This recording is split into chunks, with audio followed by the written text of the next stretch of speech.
get through today. I almost don't feel worthy to stand with these good folks, our first responders in the city of Sequim. I thank you all for being here. I've already heard this morning from our police leadership that more of our officers were planning on being here but have been called away in the line of duty and service and are dealing with other incidences. So these are those that are able to be here. Thank you all, and you're welcome to take your seat or join your family and friends. Appreciate it. So I want to thank the rest of you for attending. We do have seats, and please feel welcome to sit. So thank you for attending. This is not the first one we've done here, but we do plan on continuing to this tradition to try to remember the event of 9/11. I also want to, before we get started in the formal program, I want to thank all the city staff that makes this possible, particularly our Parks and Events Department, but many people in the planning, the preparation, and then the work to pull this off. So thank you all for allowing us to take a moment and to remember this very, very important day and event. So to start with, there is a symbolic event that occurs all across the nation. It's called the ringing of the bell. And the ringing of the bell ceremony it's just you'll hear it in a second. It's symbolic of the act of remembrance and of honor. It's, like I said, done across the country. It marks the exact moment when the second tower was hit by United Airlines Flight 175. It was struck at 9:03, and so across the country, bells are rung at 9 a.m. So with that, I think we will invite that to occur.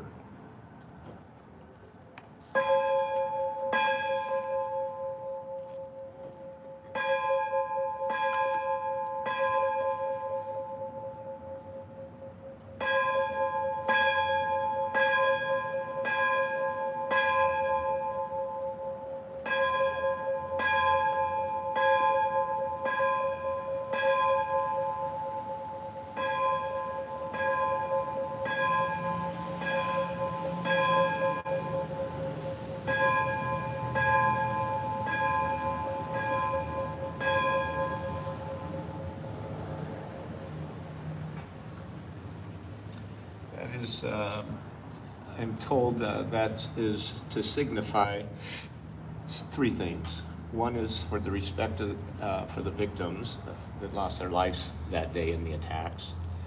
It's also signifying the significance and recognition of the bravery of our first responders and all the rescuers that responded that day, and also as a national day of mourning and unity in the wake of that tragedy. I would ask you to join me. We've already sort of done it, but I would ask you to continue to show that honor with a moment of silence as we all ponder that event and where we were. So just a moment of silence, please.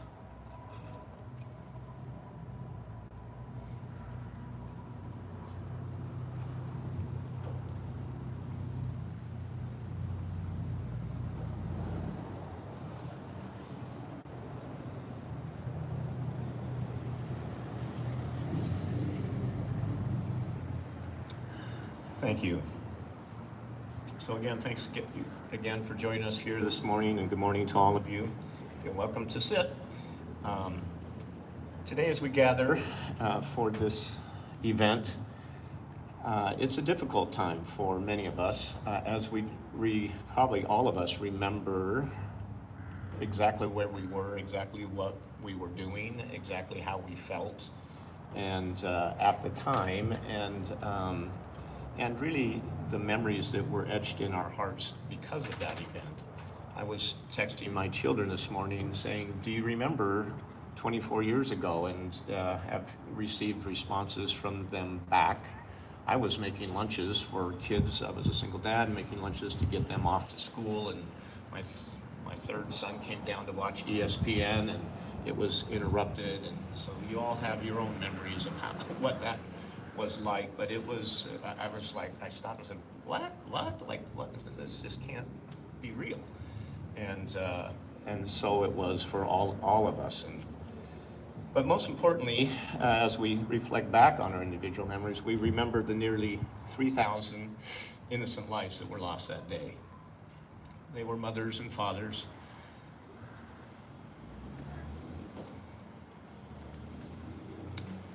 sons and daughters, friends and neighbors.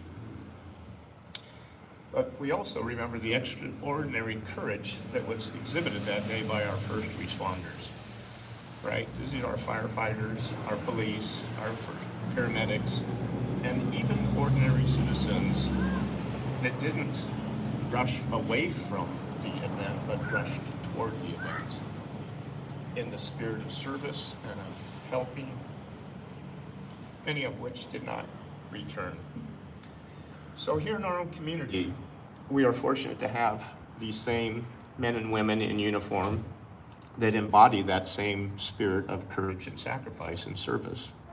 To our firefighters and police officers standing here today, I want to say you carry forward the legacy of service that was so vividly demonstrated 24 years ago today.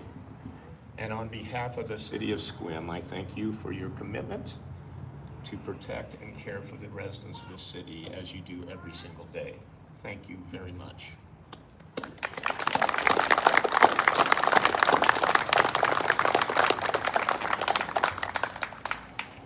So what September 11 reminds me of is our shared duty going forward.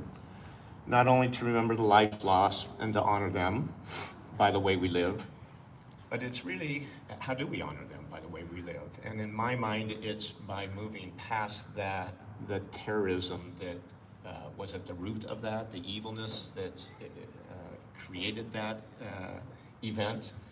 And the opposite of that would be by us showing kindness, by showing love, by serving one another, and by anything we can do to strengthen our community to be more unified and together and kind. As we ponder and reflect here right now and throughout the day, let us be united in remembrance and gratitude and hope. May we never really focus on, I don't like focusing on the pain that I felt that day and the heaviness of the days that followed, but I love focusing on all the flags that were exhibited in every place in America, every car, every home, every business. I love reflecting on the national unity that was exhibited after that. I love focusing on the resilience, on the commitment to unity, and all that brought us together as people and as a nation in the that followed and emerged in its wake. May we honor the fallen, not only with our words but in our actions, with our kindness, our service, and our resolve to make the world better each day. I thank you for being here, and I thank those that served the nation on that Memorial Day. And I thank those that are in the community today, continue to bless and protect us and our community. With that, I want to introduce Sergeant Daryl Nelson from the Sequim Police Department, who will be our next speaker.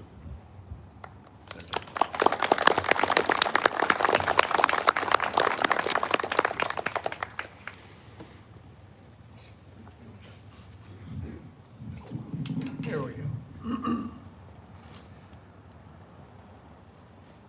September 11th, for me, is a very personal experience, and sort of the journey that led me to policing.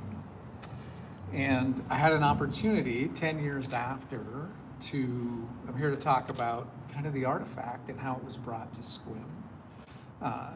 And before I start that, I would like to acknowledge My partner in that sojourn, Officer Randy Kellis, who served the City of Sequim for 35 years, both full-time and as a reserve police officer, who's now retired. And Randy, thank you for being here today.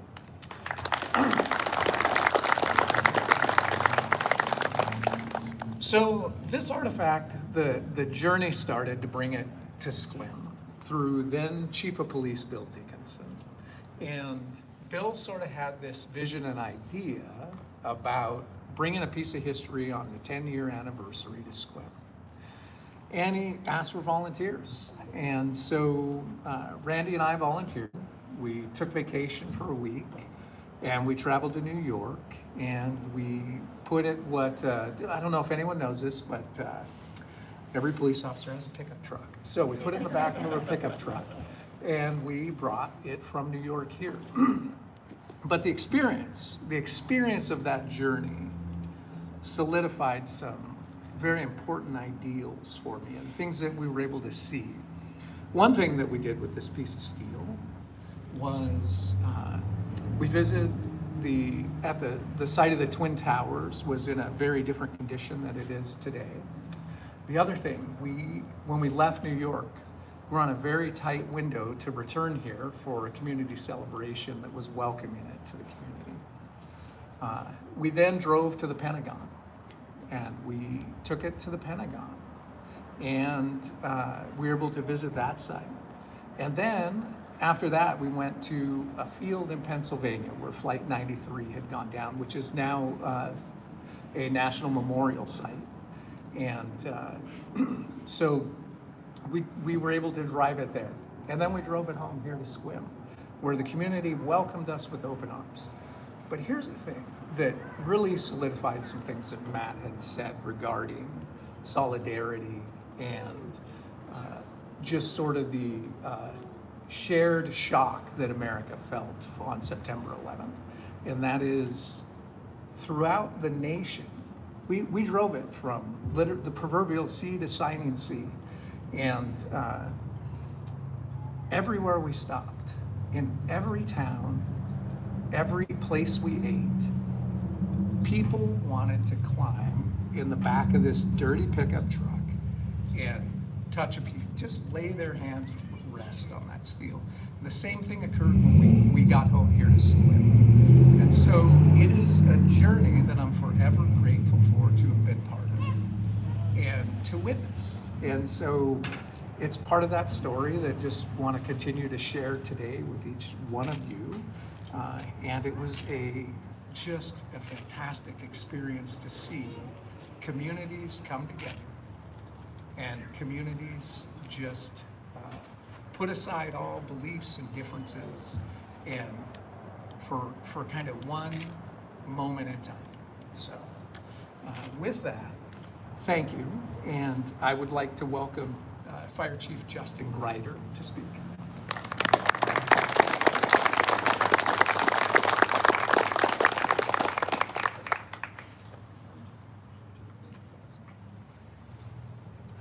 Good morning. I'm looking over here and seeing the young man climbing on the fire trucks there, and this is what it's all about, right? This is our future.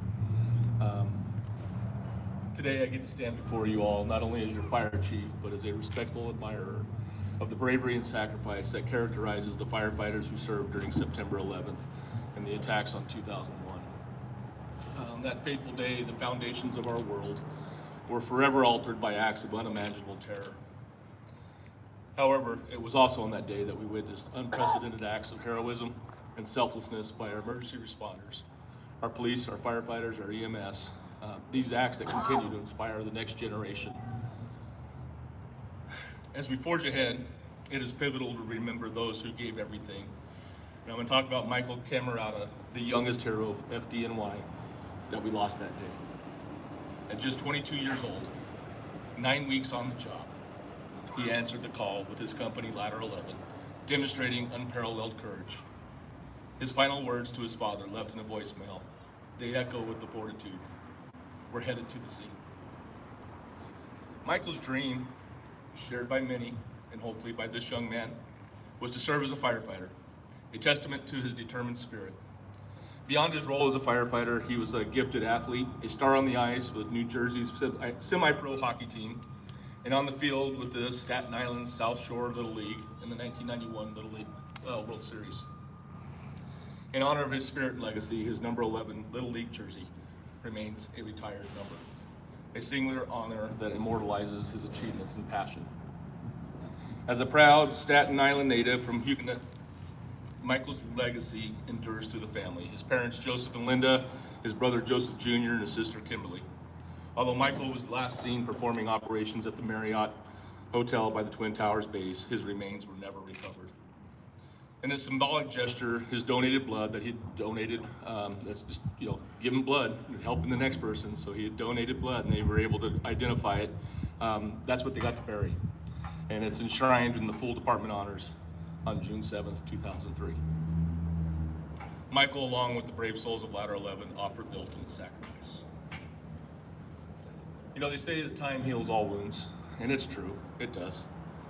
And these wounds do heal, however they leave that scar, and it's a visible scar. It's a reminder of the wound that while it is healed, we carry it, we hold it. While I wasn't alive when Pearl Harbor was struck and brought us fully into World War II, on every December the 7th, I remember what took place that day.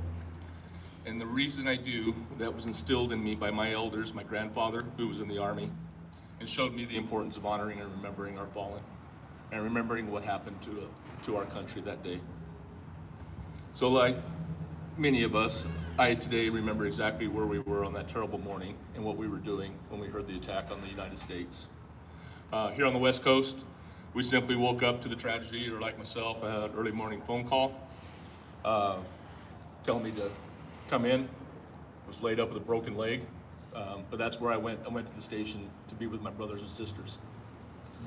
And we watched in horror the events unfolding. And when the towers collapsed, I wept at the thought of the significant loss of life.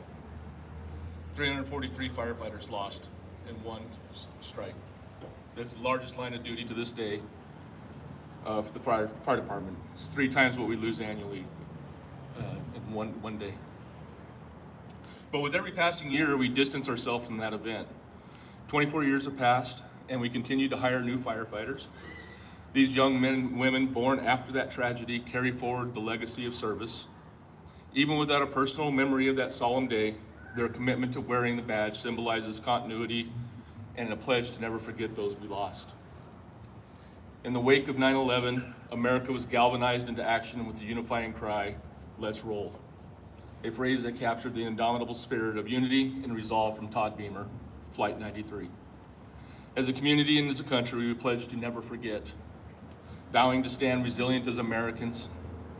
And in the face of adversity, our collective strength emerged as a profound testament to our shared values and purpose. The camaraderie born from loss and sustained by courage and empathy continues to bind us, reinforcing our commitment to uphold those ideals. And as a nation, we stood as one, embodying the enduring legacy of all who were lost and those that heroically served.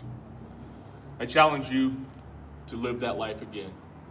9/11 was very tragic, but where are we now as a country like we were on 9/12, right? Those were the days where I remember seeing the flags. A country stood up as one and says, "We will not forget." So in closing, I would like to reflect on the courage of Captain Patrick Brown, or Patty Brown as he was known. He was the officer in charge of New York's Ladder Company number 3, and his radio transmissions rang with resolve. So Captain Brown was assigned to the tower for search, and as they climbed, he knew communication was key. Radios were not very good back then. So when he got to the 35th floor, he found a working telephone, and he called into dispatch from the 35th floor. So dispatch, as you can imagine, those poor folks are receiving 911 calls coming in like crazy, right? And then all of a sudden you get this, "Hey, this is Patty Brown. I'm on the 35th floor, okay? Just related to the command post that we're trying to get up. There's numerous civilians at all stairwells. Numerous burn injuries are coming down. I'm trying to send them down first.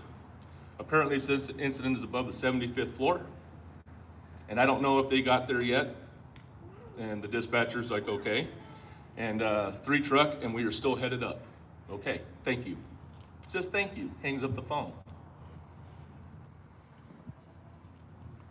A few minutes later, command post to ladder 3. It's the command's trying to reach him on the radio. Command post to ladder 3, get out of the building. Conditions are changing.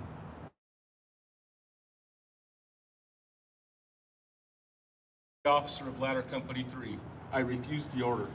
I'm on the 44th floor, and we have too many burned people with me. I'm not leaving them. His refusal to abandon burned victims reflects the spirit of selflessness in the self-service.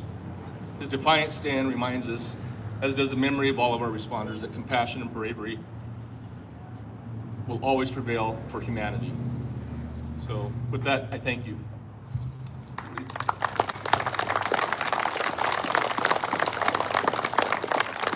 At this moment, I'd like to invite up Mark Abshire, Lieutenant Colonel, retired Air Force.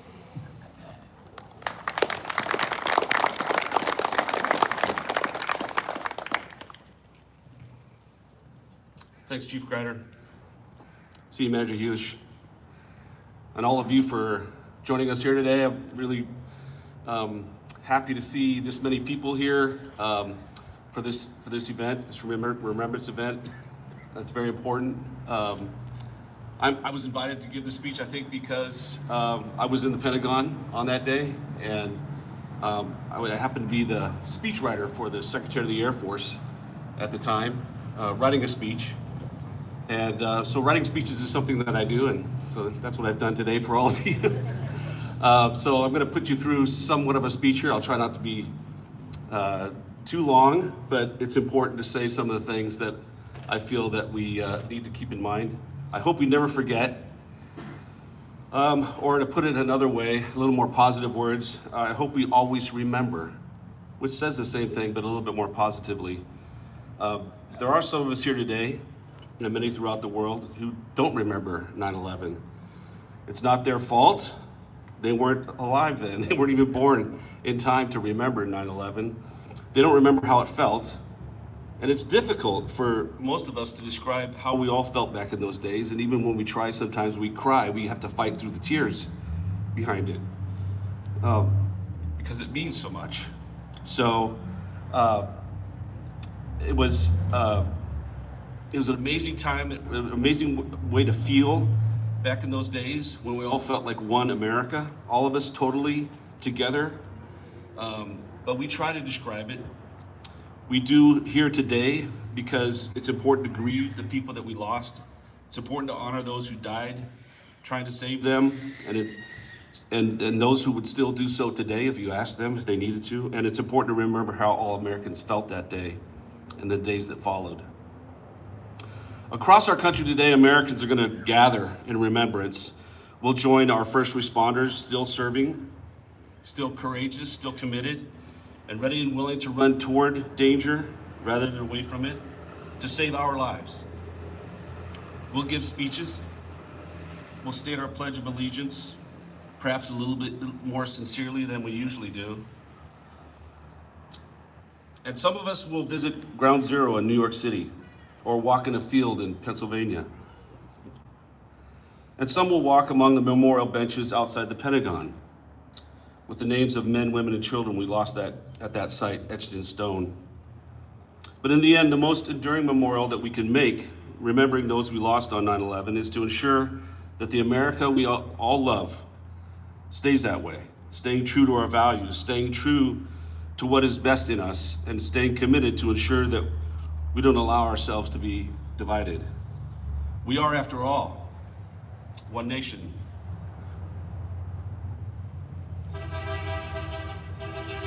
Under God, indivisible, with liberty and justice for all. Over the years, I've developed a sort of hierarchy list, and some of you have heard this before, of the things that I care about, things that define me, that shape my identity, and really kind of show what I value the most, where I find pride, the center of my heart. We all have a list like this, if we think about it, and no list is the same.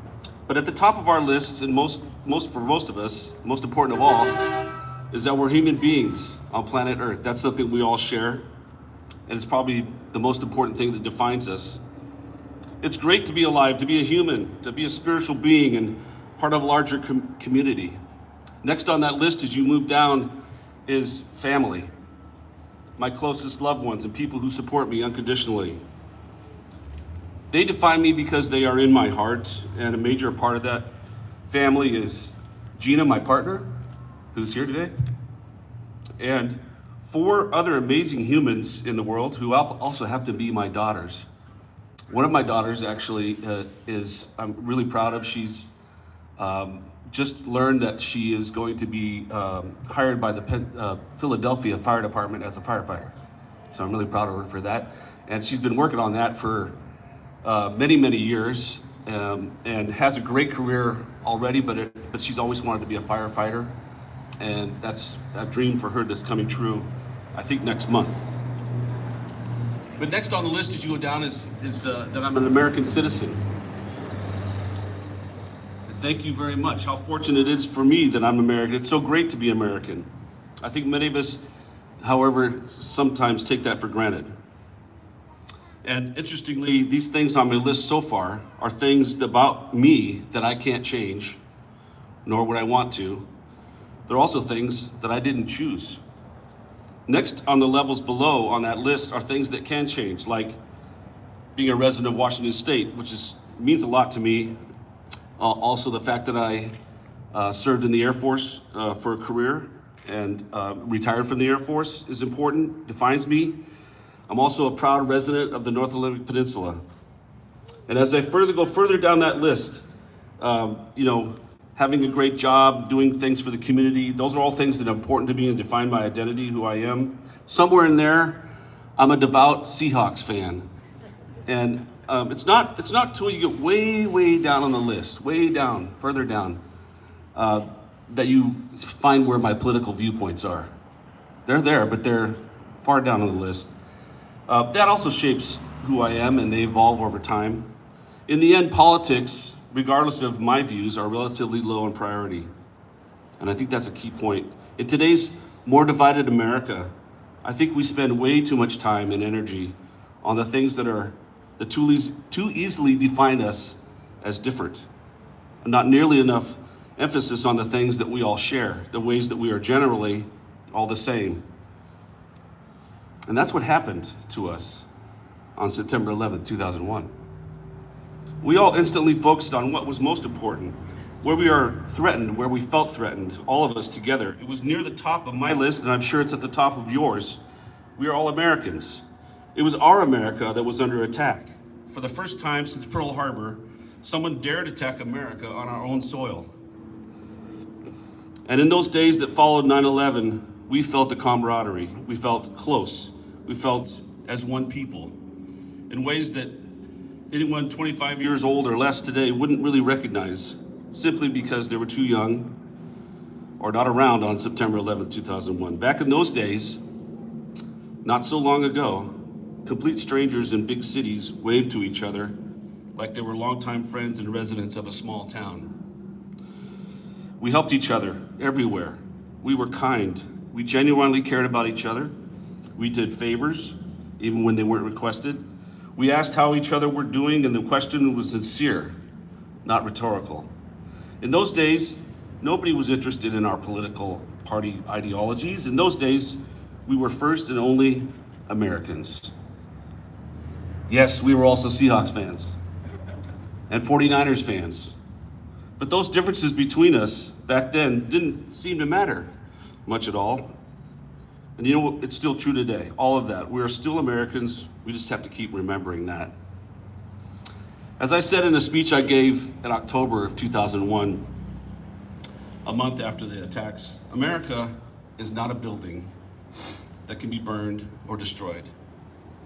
You don't even get close to harming America by ramming a jet airliner into one of our buildings, one of our parts, or as one enemy from a more distant past learned, by destroying every single ship in our Pacific Fleet at anchor in Pearl Harbor, doing so only has the effect of strengthening the heart and soul of America. What the United States of America is all about, we really aren't a thing. We aren't even a place. We're many places, and we are a beautiful, wonderful collection of many parts, free to be who we are, to live how we live, to love how we love, with all the talents and faults that we share. We are precious in the history of mankind. There has never been a greater nation. A nation of people with many, many differences amongst us. It is the fact that we come together, despite our differences, to form one nation under God, indivisible, with liberty and justice for all, that calls to come to the TV monitor and see what was going on. To come to the TV monitor and see what was going on up in New York. When the airplane struck the Pentagon, I thought it was a bomb or something like that. I felt a blast, a shockwave. I had no idea what it was, but I knew immediately that something was wrong. That was not right. My office mates and I decided to stick our heads out the door into the hallway, where we found a very noisy but organized evacuation going on. Nothing at all like our normally quiet bureaucratic hallways of the Pentagon. We got outside quickly, then looked back to see smoke rising up out of the Pentagon, and each one of us knew something had changed forever. We all felt that. We knew there was no chance we'd be going back inside that day, and there was no transportation to anywhere, so we all started walking home. And after about a quarter of a mile on my way, I heard more explosions coming from the Pentagon, but they weren't explosions. It was the 4th and 5th floors of that west wing crashing down on the burning, gaping space below. My home then was in the District of Columbia, about 5 miles from the Pentagon. And I arrived home that afternoon to a house full of friends who had come to support my family, knowing where I worked. They all screamed when I came through the door, happy to see me alive. The hugs that day from my kids were sincere and prolonged. And I went to bed that night thinking about the different kinds of screams.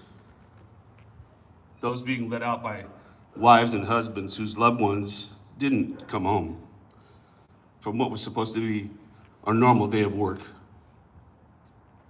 And I felt grateful for my daughters, because there were many, many children who would not be hugging their fathers that night, nor on any night ever to come again.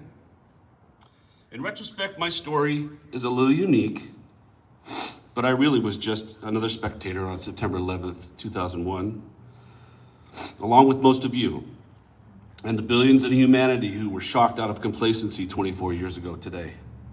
In the days following the attack on the Pentagon, Washington, D.C. was eerily quiet, even silent. Very few cars, no buses, no airplanes flying. It seemed as if even the birds were grounded.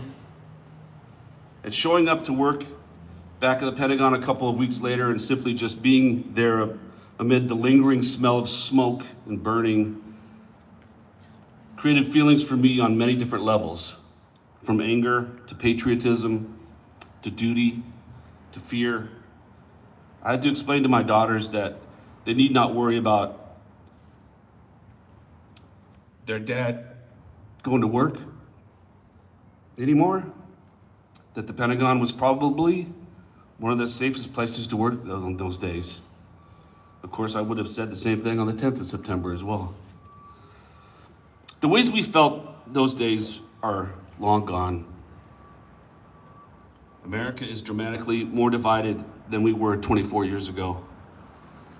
But I believe we will find our way back to focusing on what's most important among us, not what's different between us. Meanwhile, how can we best honor the lives of those we lost on 9/11? How do we, the survivors, the living, fulfill their example, and how do we keep the spirit of everything they represented for us alive in our own hearts and in our minds? The answers to those questions, I believe, are found in the service, the continued example of over the past 24 years of our men and women in uniform, the first responders, and the law enforcement professionals who step forward to serve, risking and even giving their lives to help keep us safe and get us to safety. We use this occasion, this anniversary, to remember those we lost, but we also use this day to thank the first responders who continue to preserve our great nation and keep safe our communities and our American way of life. We can stay true to the spirit of this day by continuing to defend not only our country, but our American values. It is so important today that we remember who we are as a nation. We're a people who have come here from every corner of the world, every nation, every religion, every color, every circumstance. We are chock full of differences, but we are bound by a principle that has held us together from our very beginning. E pluribus unum. Out of many, we are one. This is the America that was attacked on September 11th, 2001. This is the America that still defines us all today. It is our shared identity and our future. May God bless our nation's heroes who saved so many lives while sacrificing their own. May we always remember them. We may never take for granted the service of all who protect us still today. And may God bless forever the United States of America. Matt.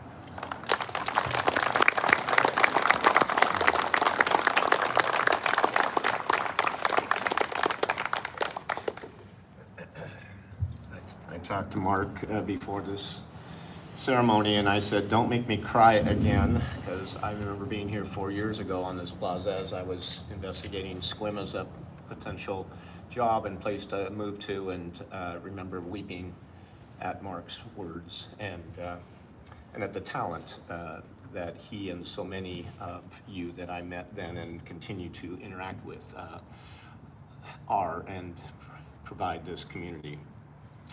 So before I introduce our last speaker, which is Deputy Mayor Rachel Anderson, I failed to introduce and recognize a couple other dignitaries in our community that provide a great level of service. Let me start with our fire commissioners. We have with us Jeff Nicholas, excuse me. Where are you, Jeff? He's in the very back there. I know him personally. He also was in the Pentagon on that day in a meeting in that same suit and failed to move when the alarms went off, thinking it was a routine alarm, whatever, and was interrupted by some military folks that said, you got to get out now. And so he's, like Mark, very close to that day and that event. But also, I believe the other commissioners are Michael Menke and Bill Milano, who are, I think, also here waving the flag. Thank you. Thank you for attending. Besides hearing from our deputy mayor, we have other council members here that I don't know if I have seen all of you, so I might just announce them. I saw Dan Butler. I saw Harmony. Thank you, Harmony Grutter. I see Kelly with his son, Kelly Berger. These are council members. Nicole Hartman is usually here. Vicky Lowe. Special day for him and his family, so I'm not sure he's with us or not. But thank all of them for their leadership to this great city and the spirit that they have brought to this community of oneness and unity. And I got to tell you, I have a weekly meeting with my senior management team, and almost every week we thank our city council. Amongst ourselves, we're saying we are so lucky because we know of all of the cities that have conflict and contention and friction between the different branches of government, and we just don't have that here. And I just want to thank them for the way they respect and work with the city staff. And They are you're elected, and we are just trying to run a decent company or city here for you, but together we work together in unity. Without hearing from me anymore, Deputy Mayor Rachel Anderson will be our final speaker, and I'll turn the time over to her.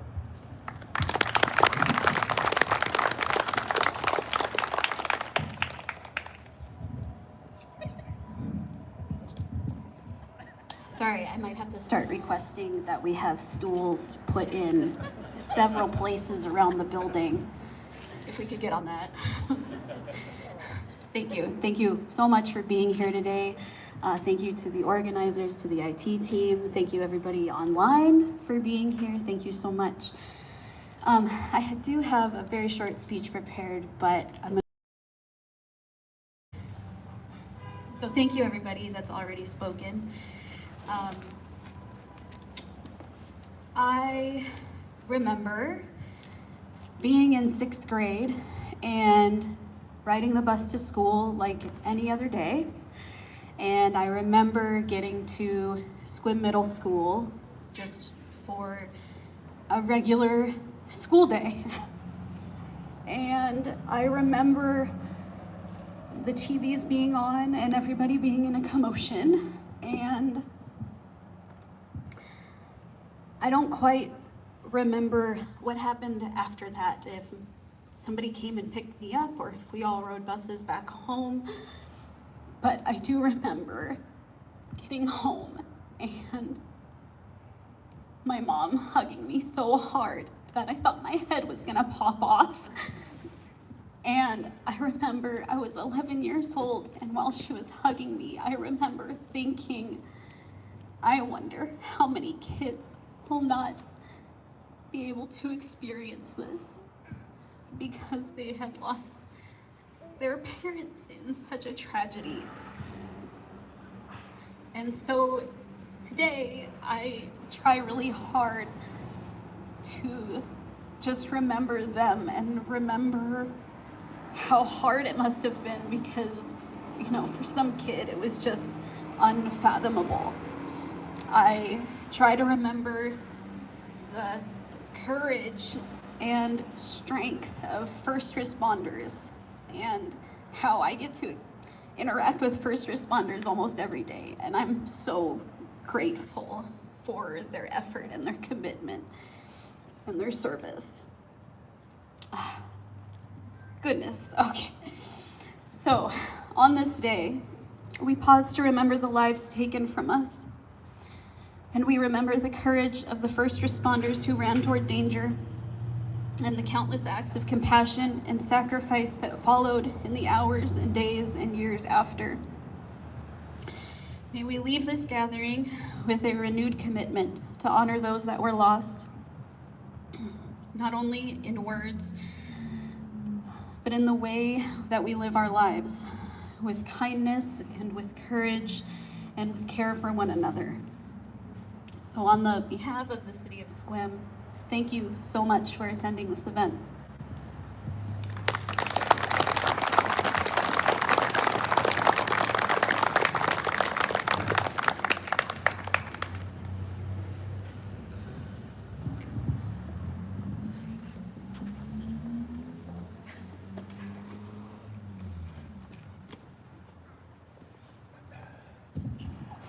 EJ, what would you have us do? I think there is coffee. That is the event.